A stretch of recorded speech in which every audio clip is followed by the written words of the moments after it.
नमस्कार साथियों, स्वागत है आपका एक बार फिर से हमारे YouTube चैनल ऑफिसर्स जिद में। जिद ऐसी जो तूफानों को हिला दे, जिद ऐसी जो पत्थर को भी मोम बना दे, जिद ऐसी जो आपको सोने ना दे और जिद ऐसी जो आपको आपके लक्ष्य तक पहुंचा दे। मित्रों, आज का मोटिवेशनल कोट है कि हर बड़ा लक्ष्य एक बड़ा बलिदान मांगती है। यकीन मानिए, बिना किसी बलिदान के कोई भी लक्ष्य पूरा नहीं किया जा सकता है। रातें जगनी ही पड़ेंगी, मेहनत करना ही पड़ेगा। अगर आपको सफल होना है तो सो के सफलता नहीं मिल सकती है, बिस्तर पर लेटे लेटे सफलता नहीं मिल सकती है। मित्रों, उसके लिए आपको कड़ी मेहनत ज़रूर करनी पड़ेगी, कठिन प्रयास ज़रूर करना पड़ेगा। हमारी इस कड़ी में भाग 3 के बारे में हम पढ़ रहे थे। कल चर्चा करी थी मौलिक अधिकारों में समानता का अधिकार, और आज हम चर्चा करेंगे स्वतंत्रता का अधिकार। मित्रों, स्वतंत्रता का अधिकार क्या होता है? स्वतंत्रता ऐसी कि बिना स्वतंत्रता के अगर आपको सब कुछ दे दिया जाए, सारे संसाधन दे दिए जाएं, कुल धन दे दिया जाए, रुपया पैसा दे दिया जाए, लेकिन कहा जाए कि आप स्वतंत्र नहीं हैं, तो वैसे संसाधन, ऐसी धन, ऐसी दौलत किसी भी काम की नहीं है। अगर व्यक्ति को गरिमा में पूर्ण से जीना है तो उसको स्वतंत्रता की ज़रूरत ज़रूर ही पड़ेगी। स्वतंत्रता ऐसी जो उसको जीने का अधिकार दे, स्वतंत्रता ऐसी जो उसको कुछ ना कुछ व्यक्त करने का अधिकार दे, स्वतंत्रता ऐसी जो उसे कहीं भी आबाद रूप से घूमने जाने के लिए, ठीक है, किसी की परमिशन लेने की ज़रूरत ना पड़े।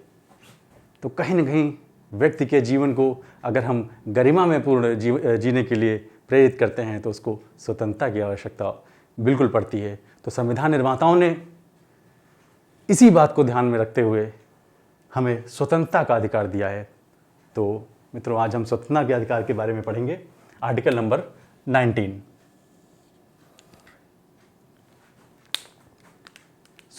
स्वतंत्रता के अधिकार में 1, 2, 3, 4 से 5 आर्टिकल दिए हुए हैं।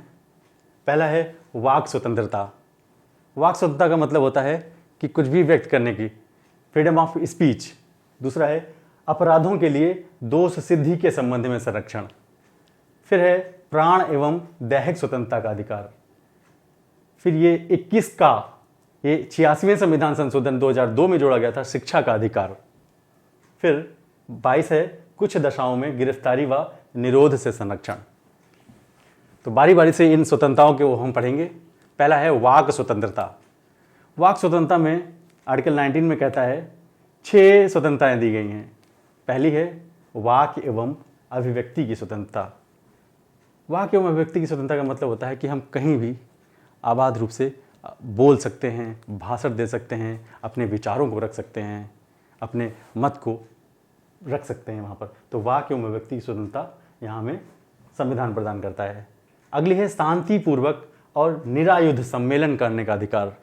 शांतिपूर्वक निरायुध सम्मेलन का मतलब होता है कि कहीं पर भी हम सम्मेलन कर सकते हैं, कहीं पर भी बैठ के हम सभा कर सकते हैं, लेकिन वैसी सभा एकदम शांतिपूर्वक होनी चाहिए। किसी प्रकार का उसमें कोई भी उपद्रव नहीं होना चाहिए और निरायुध होना चाहिए। निरायुध का मतलब होता है कि आप किसी प्रकार का वहाँ पर आर्म्स या कोई हथियार नहीं ले जा सकते हैं। ये तो रही बात हमारी शांतिपूर्वक निरायुध सम्मेलन का अधिकार। अगला अधिकार है हमारा संगम, संघ या सहकारी समितियां बनाने का अधिकार। हम कोई भी संगम या मतलब संघ बना सकते हैं, कोई भी सहकारी समिति बना सकते हैं। इसका भी अधिकार हमें स्वतंत्रता के अधिकार के अंतर्गत दिया गया है। अगला है आबाद संचरण का अधिकार। आबाद संचरण का मतलब होता है कि हम पूरे देश में, पूरे भारतवर्ष में कहीं पर भी स्वतंत्र रूप से आ जा सकते हैं, घूम सकते हैं, ठीक है। पहले यहाँ पर चर्चा करते हैं आबाद संचरण की। संचरण का मतलब होता है कि हम पूरे भारतवर्ष में, भारत की सीमा जहाँ तक लगती है वहाँ तक हम पूरी स्वतंत्रता के साथ घूम सकते हैं। अगला है निवास करने का अधिकार। निवास करने का अधिकार है भारतीय सीमा के अंदर कहीं पर भी हम रह सकते हैं, निवास कर सकते हैं। हाँ, जब तक आर्टिकल 370 लगा हुआ था तब निवास करने का अधिकार तो था, बट वहाँ ज़मीन खरीदने का अधिकार जम्मू कश्मीर में नहीं था। तो ये चीज़ थोड़ा नोट रखेंगे हम। अगला है व्यापार या कारोबार करने का अधिकार। व्यापार या कारोबार करने का, कोई भी व्यापार या कारोबार हम पूरे भारतवर्ष के अंदर अपनी स्वेच्छा से कर सकते हैं। ये 6 स्वतंत्रताएं हमारे वाक स्वतंत्रता के अंतर्गत दी गई हैं। इन 6 स्वतंत्रताओं को याद करने की एक छोटी सी ट्रिक है। भाषा से, इसको इंग्लिश में लिखेंगे तो ज़्यादा अच्छे समझेंगे आप।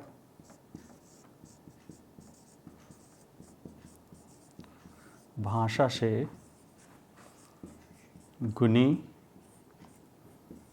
व्यापार। भा से भाषण, भाषण या व्यक्ति की स्वतंत्रता। शा से शांतिपूर्वक सम्मेलन करने का अधिकार।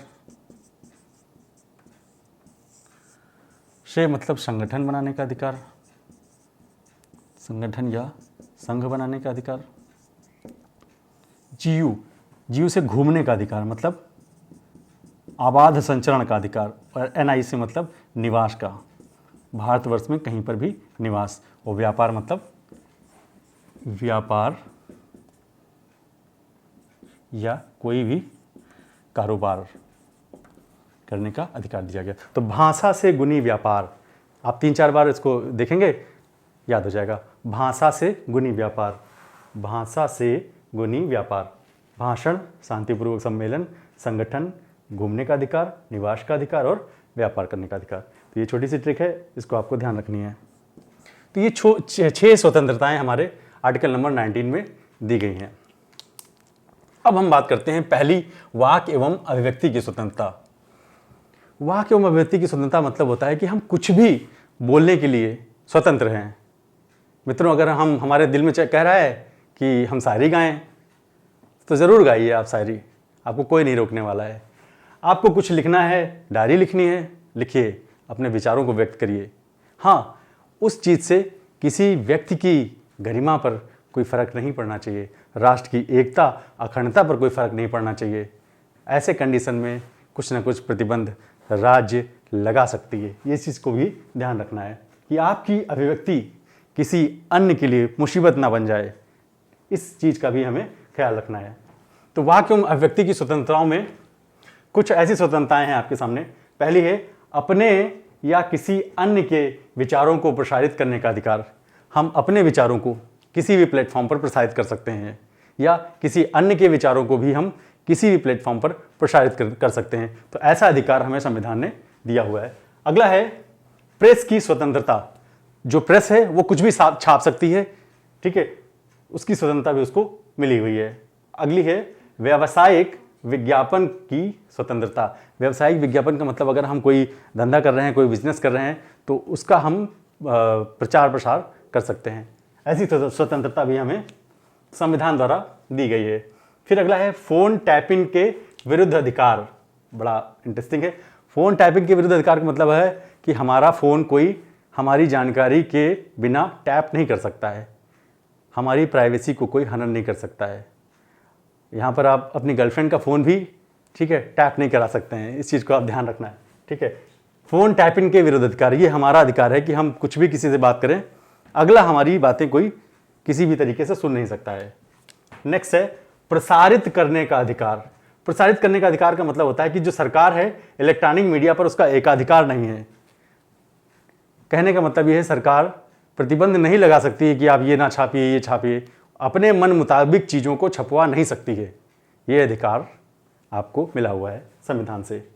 अगला है सरकारी गतिविधियों की जानकारी का अधिकार।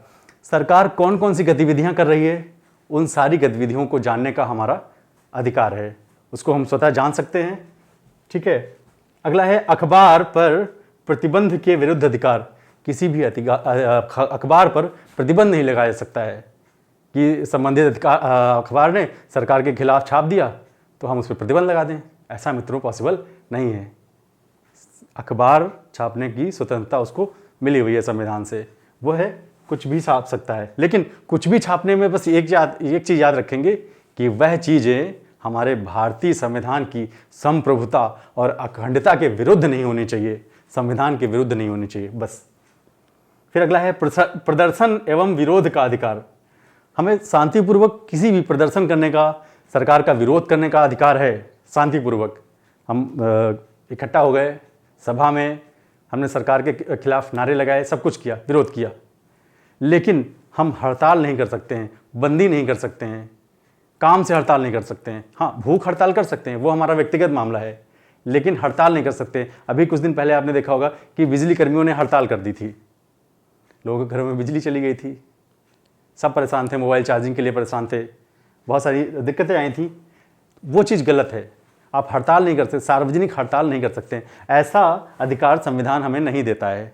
आपने बैंक में हड़ताल कर दी तो उससे क्या है ना, लोगों को बहुत दिक्कत हो रही है, परेशानी हो रही है। तो उस चीज़ को ध्यान में रखते हुए हम यहाँ पर हड़ताल का जो है हमें अधिकार सरकार ने या संविधान ने नहीं दिया हुआ है। अगली बात करते हैं इसी कड़ी में कि मतदाता को सूचना का अधिकार।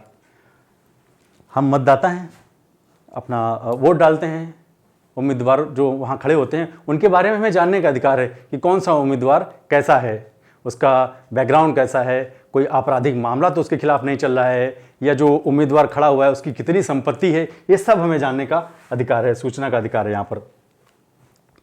अच्छा, ये जो वाक्य एवं अभिव्यक्ति है ये आत्यांतिक अधिकार नहीं है, इस पर सरकार जो है कुछ ना कुछ अपने प्रतिबंध लगा सकती है। तो कौन कौन से प्रतिबंध हैं?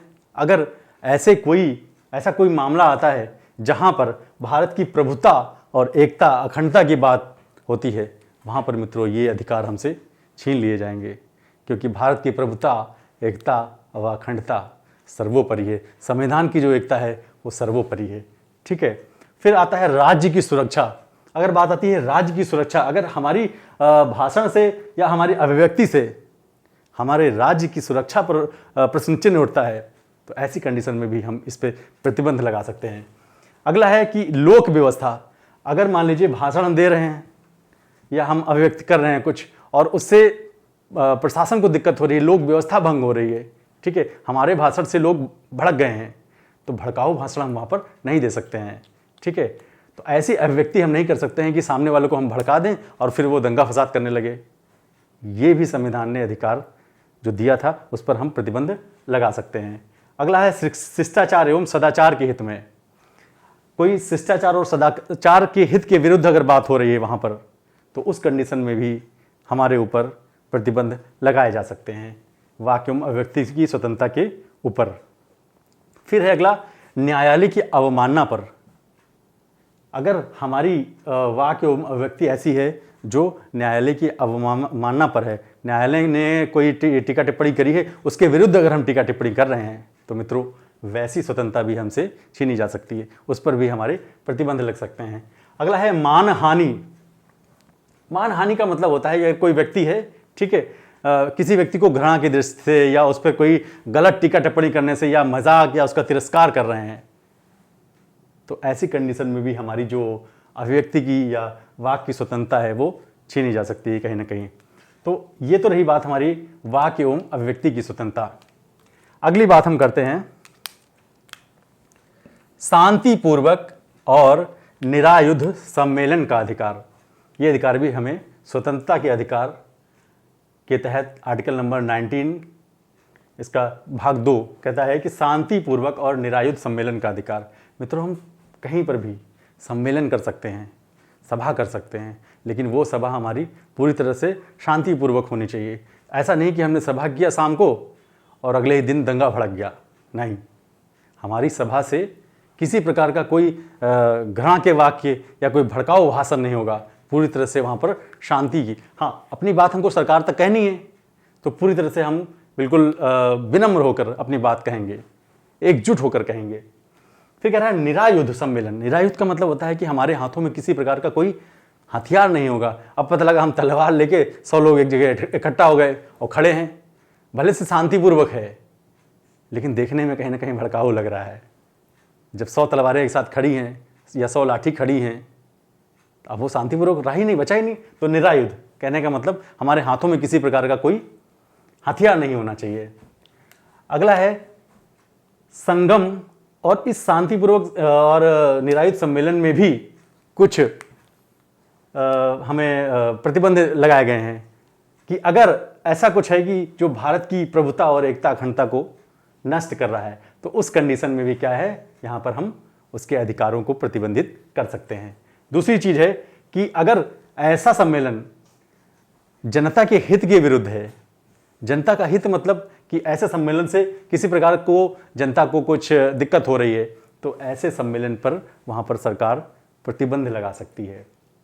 फिर अगला है संगम, संघ या सहकारी समितियां बनाने का अधिकार। मित्रों,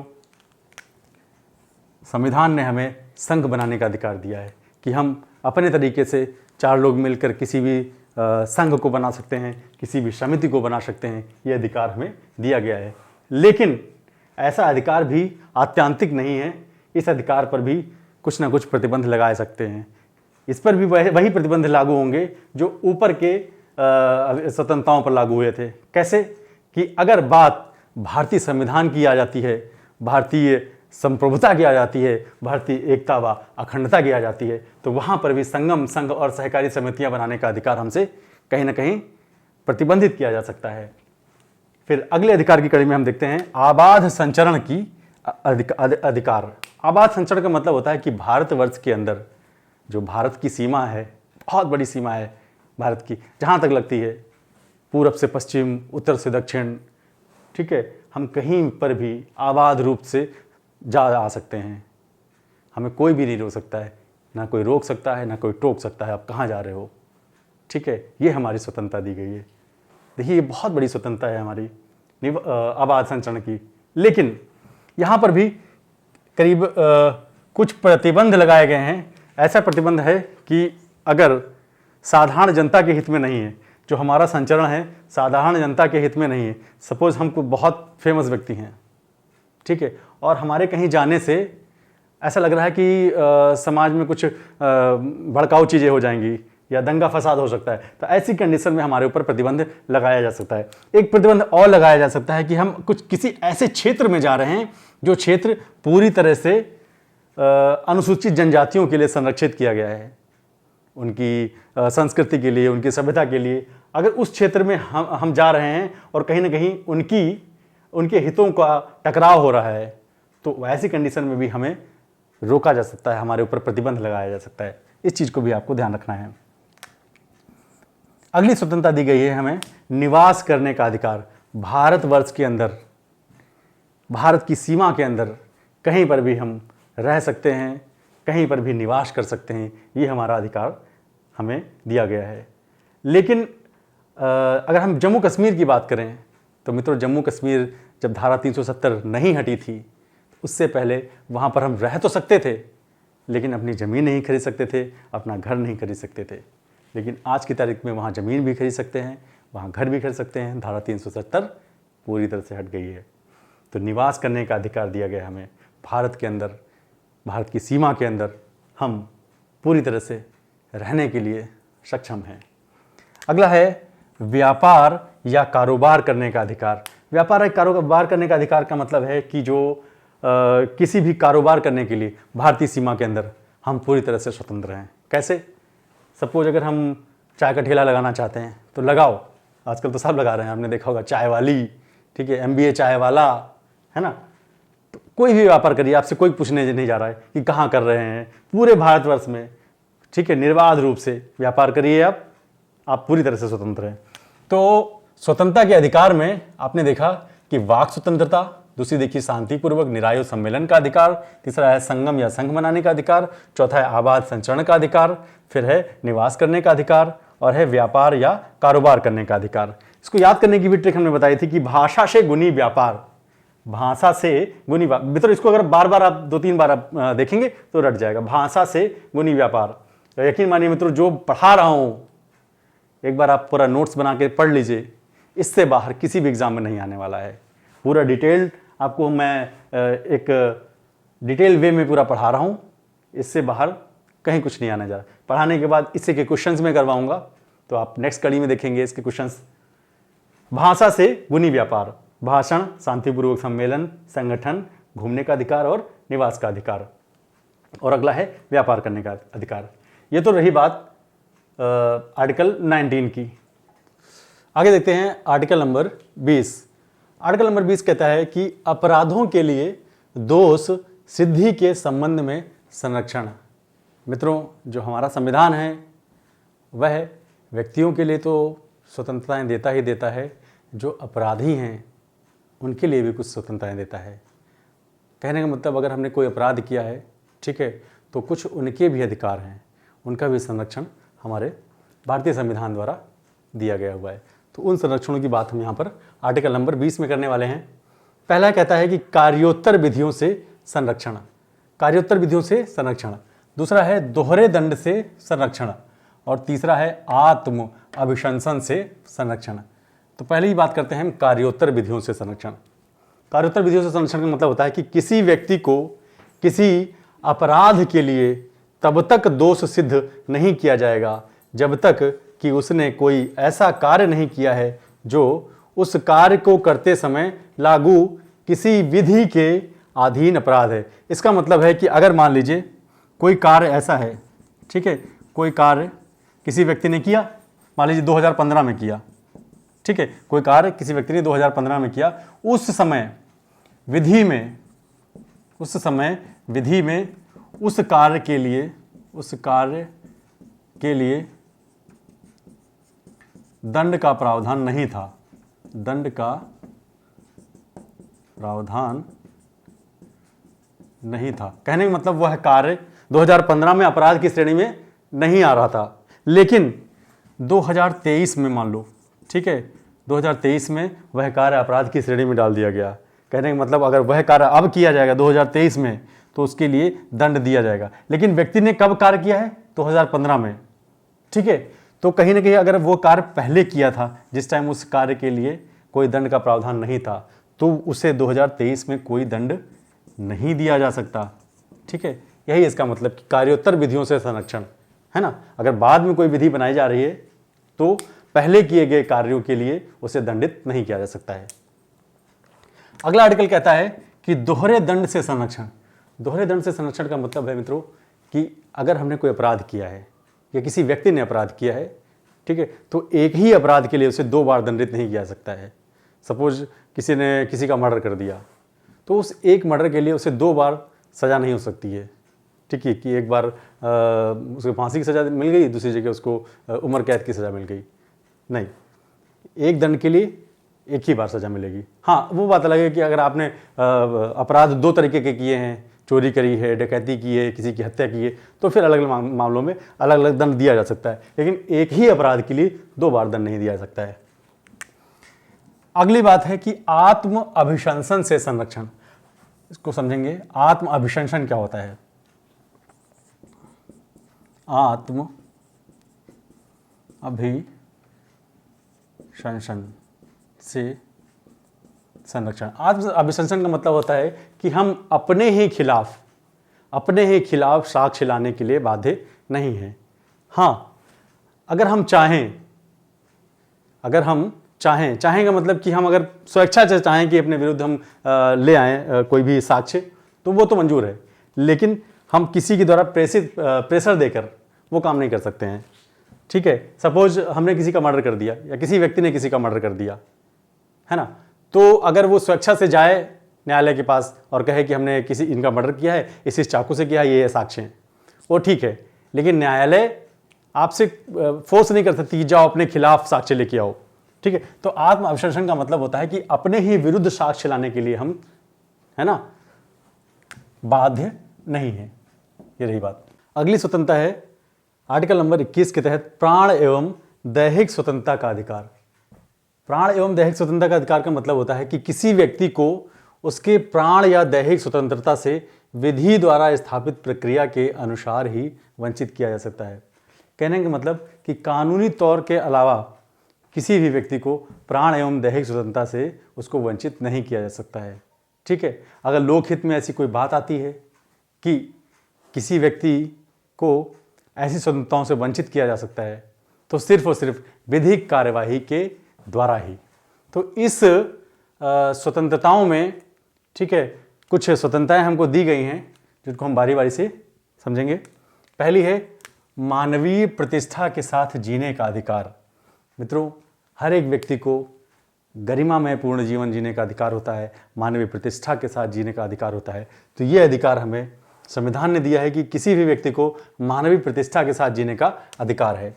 अगला है स्वच्छ पर्यावरण में जीने का अधिकार। स्वच्छ पर्यावरण का मतलब होता है कि हमारे आसपास गंदगी ना हो, है ना, उस गंदगी से हमें तमाम सारी बीमारियां हो सकती हैं। तो उनके संरक्षण के लिए हमें संविधान ने कहा है कि स्वच्छ पर्यावरण में जीने का अधिकार हमें है। अगर राज्य हमें स्वच्छ पर्यावरण में जीने का अधिकार नहीं दे रहा है तो उसके विरुद्ध, राज्य के विरुद्ध हम कहाँ जा सकते हैं? सीधे सीधे न्यायालय जा सकते हैं। अगली बात आती है जीवन रक्षा का अधिकार। हमें अपने जीवन की रक्षा करने का भी अधिकार संविधान ने दिया है। अगला है निजता का अधिकार। निजता का मतलब होता है प्राइवेसी। हम अपनी प्राइवेसी बना के रख सकते हैं, ठीक है। अगर हम कुछ ऐसा काम करना चाह रहे हैं कि दूसरों को ना पता चले, तो वो अधिकार भी हमें संविधान ने दिया है। इसके तहत कोई किसी का फ़ोन टैप नहीं कर सकता है, या कोई किसी के कमरे में झांक नहीं सकता है ना। तो बहुत सारे ऐसे अधिकार हमको इसके अंतर्गत भी मिल जाते हैं। निजता का मतलब होता है कि प्राइवेसी, हमारी प्राइवेसी का हनन कोई नहीं कर सकता है। अगला है आश्रय का अधिकार। हमें कहीं भी आश्रय लेने का अधिकार है, ये भी अधिकार हमें संविधान ने दिया है। फिर अगला है स्वास्थ्य का अधिकार। हमें अपना स्वास्थ्य, अपना ख्याल रखने का भी अधिकार संविधान के द्वारा मिलता है। कैसे? इसके तहत सरकारी अस्पताल बनाए गए हैं। अगर हम बीमार हो रहे हैं तो वहाँ पर निःशुल्क सहायता ले सकते हैं। फिर आर्टिकल नंबर 7, इसके तहत 7वां है कि शिक्षा का अधिकार, ठीक है। शिक्षा का अधिकार का मतलब है कि 6 साल से 14 साल तक हमें, या 14 साल तक हमें निःशुल्क शिक्षा का अधिकार संविधान देता है। आगे कह रहा है निःशुल्क कानूनी सहायता। मान लीजिए कोई ऐसा कानूनी सहायता हमें चाहिए, तो उसकी भी निःशुल्क सहायता हमें प्राप्त हो सकती है। कैसे? सपोज किसी मामले में हमें अपराधी ठहराया गया है ना, तो उसके लिए हमें सरकारी वकील संविधान प्रोवाइड कराएगा। अगला है अकेले कारावास में बंद के विरुद्ध। इसका मतलब समझते हैं। अकेले कारावास के मतलब, अगर मान लीजिए किसी व्यक्ति को किसी अपराध के लिए, ठीक है, दोषी ठहराया गया और उसको सजा हो गई, तो वैसी सजा काटने के लिए वो उसको किसी अलग एकदम एकांत में कारावास में बंद नहीं किया जाएगा, उसे अन्य कैदियों के साथ रखा जाएगा, ठीक है। तो ये भी हमारा एक अधिकार है कि अकेले कारावास में बंद करने के विरुद्ध अधिकार। फिर अगला है हथकड़ी लगाने का अधिकार। किसी व्यक्ति को आज की तारीख में हथकड़ी लगा कर नहीं रखा जा सकता है, ठीक है, कि मान लीजिए उसको हथकड़ी लगाकर कैद करके रख दिया गया है, ऐसा भी, ठीक है, उसके विरुद्ध हमें अधिकार प्राप्त है, संविधान ने दिया है। फिर है अमानवीय व्यवहार के विरुद्ध अधिकार। हमारे साथ किसी प्रकार का अमानवीय व्यवहार हो रहा है तो उसके विरुद्ध भी हमें अधिकार संविधान द्वारा प्राप्त है। फिर है विदेश यात्रा करने का अधिकार।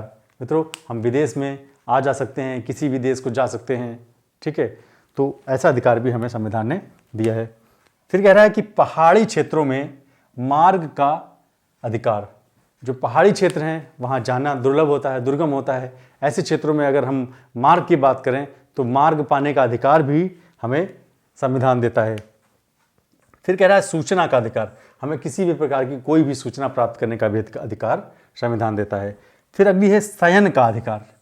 शयन का मतलब सोने का अधिकार, ठीक है, ये भी हमारा एक अधिकार है, सोने का अधिकार। लेकिन सोने का अधिकार राज्यों के विरुद्ध मिल सकता है, घर में मम्मी के विरुद्ध नहीं। चप्पल पड़ सकती है, ठीक है, तो सोने का अधिकार संविधान ने राज्यों के विरुद्ध दिया है, ठीक है, मम्मी के विरुद्ध नहीं दिया है ना, वहाँ पिटाई लग सकती है। तो ये चीज़ ध्यान रखिएगा। ये पता लगा आज आपने पढ़ा और कल घर में मैं कह रही हूँ मम्मी हमें तो संविधान ने अधिकार दिया है सोने का अधिकार, हम सोएंगे ठाट से, स्कूल जाना बंद, कॉलेज कोचिंग जाना बंद। नहीं, ये अधिकार आप मम्मी के विरुद्ध नहीं पाएंगे, ठीक है, वहाँ तो चप्पल पड़ी जाएगी। फिर है अगला धारणीय विकास का अधिकार। धारणीय विकास का मतलब होता है कि ऐसा विकास कि आज की पीढ़ी उस विकास का तो लाभ उठा रही है, ठीक है, लेकिन हम आने वाली पीढ़ियों को भी ध्यान रखेंगे, आने वाली पीढ़ियों का भी ख्याल रखेंगे कि जो संसाधनों का हम दोहन कर रहे हैं, ऐसे संसाधन, ठीक है, कुछ ना कुछ आने वाली पीढ़ियों के लिए भी बचे रहें। तो ऐसा विकास हमारा धारणीय विकास होता है। इस धारणीय विकास को पाने का भी अधिकार हमको संविधान देता है। फिर कह रहा है शोर प्रदूषण से मुक्ति का अधिकार, ठीक है, अगर हमारे आसपास कहीं शोर हो रहा है या प्रदूषण है, ठीक है, उससे मुक्ति का भी अधिकार हमें प्राप्त है। कोई डीजे बजा रहा है, आप तुरंत क्या कहते हैं कार्रवाई ले सकते हैं वहाँ पर, है ना। तो कहीं ना कहीं शोर और प्रदूषण से मुक्ति का भी अधिकार हमें संविधान देता है। तो ये सारे अधिकार, प्राण एवं दैहिक स्वतंत्रता, प्राण एवं दैहिक स्वतंत्रता का मतलब ही होता है कि हमें गरिमा में पूर्ण जीवन जीने का हक है, ठीक है, सम्मान के साथ जीने का हक है, ठीक है, और मानवीय प्रतिष्ठा के साथ जीने का हक है। तो इन हकों की रक्षा करने के लिए ही संविधान हमें ये सारे अवसर प्रदान करता है, ये सारे अधिकार प्रदान करता है। इसी कड़ी में आगे है शिक्षा का अधिकार, आर्टिकल 21 का कहता है शिक्षा का अधिकार, शिक्षा का अधिकार। शिक्षा का अधिकार एक्चुअली में पहले नहीं था, लेकिन इसे 86वां संविधान संशोधन में 2002 में जोड़ा गया। 86वां संविधान संशोधन 2002 में शिक्षा का अधिकार जोड़ा गया। इसके तहत कहा गया कि 6 से 14 साल के बच्चों को अनिवार्य एवं निःशुल्क शिक्षा प्रदान की जाएगी। तो ये शिक्षा का अधिकार 86 कॉन्स्टिट्यूशन अमेंडमेंट एक्ट है ना 2002 में जोड़ा गया। इसमें कहा गया कि 6 से जो 14 साल के बच्चे हैं, ठीक है, उनको शिक्षा से वंचित नहीं किया जाएगा, उन्हें पूरी तरह से जो अनिवार्य शिक्षा है उसे पूरी तरह से निःशुल्क प्रदान की जाएगी। उसी समय जो ये आर्टिकल नंबर 45 था डीपीएसपी का, ठीक है, वहाँ से ये बात उठाई गई थी। तो आर्टिकल नंबर 45 में फिर एक टर्म जोड़ दिया गया कि जो 6 साल से कम उम्र के बच्चे हैं, यहाँ तो बात हो रही है 6 से 14 साल के बच्चों की, ठीक है। आर्टिकल 45 कहता है कि जो 6 साल से कम उम्र के बच्चे हैं, कम उम्र के जो बच्चे हैं, ठीक है, उनकी शिक्षा दीक्षा के बारे में राज्य कुछ ना कुछ व्यवस्था करेगा। और इसी संविधान संशोधन में एक बात और जोड़ी गई 51 के का में जो हमारे मौलिक कर्तव्य है उसमें एक 11वां मौलिक कर्तव्य जोड़ा गया, 11वां मौलिक कर्तव्य जोड़ा गया, ठीक है। इसमें बताया गया कि जो 6 साल से 14 साल के जो बच्चे हैं, है ना, ये कर्तव्य अभिभावकों के लिए था, माता पिता के लिए था कि जो 6 साल से 14 साल के बच्चे हैं उनको शिक्षा प्रदान करना आपका कर्तव्य है, शिक्षा दिलाने का काम आपका कर्तव्य है, ठीक है। तो ये तो बात रही हमारी शिक्षा के अधिकार की, ठीक है, आर्टिकल नंबर 21 के काम में। अगला है आर्टिकल नंबर 22, कहता है कि कुछ दशाओं में गिरफ्तारी व निरोध से संरक्षण। मित्रों अभी पढ़ा था हमने प्राण एवं दैहिक स्वतंत्रता का अधिकार। इसके अंदर पढ़ा था कि हमने कि विधि द्वारा स्थापित प्रक्रिया के अलावा हम किसी व्यक्ति के प्राण एवं दैहिक स्वतंत्रता का हनन नहीं कर सकते हैं। लेकिन अगर विधि द्वारा स्थापित प्रक्रिया के द्वारा प्राण एवं दैहिक स्वतंत्रता का हनन किया जाता है तो उस कंडीशन में हमारा आर्टिकल नंबर 22 पढ़ते हैं कि अगर किसी व्यक्ति को हम गिरफ्तार करते हैं या निरोध करते हैं, है ना, तो उस कंडीशन में 2 कंडीशन बनती है, एक है सामान्य दांडिक विधि और दूसरा है निवारक निरोध। तो सामान्य दांडिक विधि का मतलब है कि यदि विधि द्वारा स्थापित प्रक्रिया के द्वारा उसे दंड दिया गया है ना, या उसने कोई अपराध किया है उसके एवज में, ठीक है, उसको गिरफ्तार किया गया है, तो ऐसी कंडीशन में उसके जो अधिकार हैं उसके बारे में यहाँ पर चर्चा करी गई है। पहला अधिकार उसको मिलता है कि गिरफ्तारी के कारण जानने का अधिकार। अगर उस व्यक्ति को गिरफ्तार किया गया है तो उसको उस गिरफ्तारी का कारण जानने का अधिकार है कि उसे क्यों गिरफ्तार किया गया है। ऐसे नहीं फर्जी में उसको पुलिस वाले जा रहे थे और किसी पकड़ लाया और कहे कि चलो तुमको गिरफ्तार कर लिया गया, नहीं, उसको गिरफ्तारी का पूरा कारण जानने का अधिकार है कि हमें क्यों गिरफ्तार किया गया है। ये संविधान हमें अधिकार देता है। अगला है कि अपने रुचि के जो विधि व्यवसायी होते हैं, वकील होते हैं, ठीक है, उनको करने का अधिकार है, उनसे परामर्श लेने का अधिकार है, ठीक है। हम किसी को भी कोई ऐसा विधि व्यवसायी है ना, जिससे हम परामर्श ले सकते हैं, तो ये भी अधिकार हमको संविधान देता है। फिर अगला कहता है कि गिरफ्तारी के 24 घंटे के अंदर निकटतम मजिस्ट्रेट के सामने पेश किए जाने का अधिकार। हमारी गिरफ्तारी हुई, ठीक है, अब हमें ये अधिकार है कि 24 घंटे के अंदर हमें निकटतम कोई भी जो मजिस्ट्रेट होगा उसके सामने पेश किया जाना होगा। और इसमें एक चीज़ इंपॉर्टेंट है कि जो यात्रा का समय होता है मित्रों, यात्रा का समय वह भी इसमें जुड़ा होता है, ठीक है। मान लो कहीं दूर है मजिस्ट्रेट, तो जो जितनी देर यात्रा में लगेगी वो भी उसी 24 घंटे में जोड़ा जाता है। तो गिरफ्तारी के 24 घंटे के अंदर निकटतम मजिस्ट्रेट के सामने उसको पेश करना जरूरी है। अगला है कि मजिस्ट्रेट के प्राधिकार के बिना 24 घंटे से अधिक समय तक अभिरक्षा में निरुद्ध ना किए जाने का अधिकार। कहने का मतलब जब तक मजिस्ट्रेट आदेश ना दे किसी तरह का, तो 24 घंटे से ज़्यादा हम किसी को गिरफ्तार नहीं रख सकते हैं। ये अधिकार हमें संविधान प्रदान करता है। अगला पॉइंट है निवारक निरोध। निवारक निरोध का मतलब होता है कि बिना सुनवाई की अदालत में दोषी ठहराना। कोई ऐसा व्यक्ति है अगर बिना सुनवाई के उसको अदालत दोषी ठहराता है केवल शक के आधार पर, है ना, तो उस कंडीशन में क्या क्या कंडीशन लागू होती हैं उसके अधिकारों में चर्चा करते हैं। पहला है कि व्यक्ति की हिरासत 3 माह से ज़्यादा नहीं बढ़ाई जा सकती है। 3 माह से उसकी जो हिरासत है वो ज़्यादा नहीं बढ़ाई जा सकती। अगर 3 माह से आगे बढ़ाना है तो फिर से मजिस्ट्रेट की परमिशन लेना आवश्यक होगा। फिर अगला कहता है कि निरोध का आधार बताना आवश्यक है। उस व्यक्ति को निरोध का आधार बताना ज़रूरी होता है कि किस आधार पर उस व्यक्ति को रोका गया है, किस आधार पर उसका निरोध किया गया है। फिर अगला है निरोध के विरुद्ध अपना प्रतिवेदन करने का अधिकार। उस व्यक्ति को निरोध के विरुद्ध अपना प्रतिवेदन देने का भी अधिकार हमारी संसद देती है। तो ये तो बात रही हमारी स्वतंत्रता के अधिकारों में आर्टिकल नंबर 22 की। तो अभी हमने पढ़ा स्वतंत्रता के अधिकार में वाक स्वतंत्रता, अपराधों के लिए दोष सिद्धि के संबंध में संरक्षण। फिर अगला है प्राण एवं दैहिक स्वतंत्रता का अधिकार और शिक्षा का अधिकार और कुछ दशाओं में गिरफ्तारी व निरोध का अधिकार। तो मित्रों, आशा करता हूँ आपको आज की वीडियो अच्छी लगी होगी। अगर अच्छी लगी होगी तो please like, share, comments, subscribe कर दें और बेल आइकन दबा दीजिए जिससे आगे के जो भी वीडियोज़ आ रहे हैं उसका नोटिफिकेशन आपको मिलता रहे।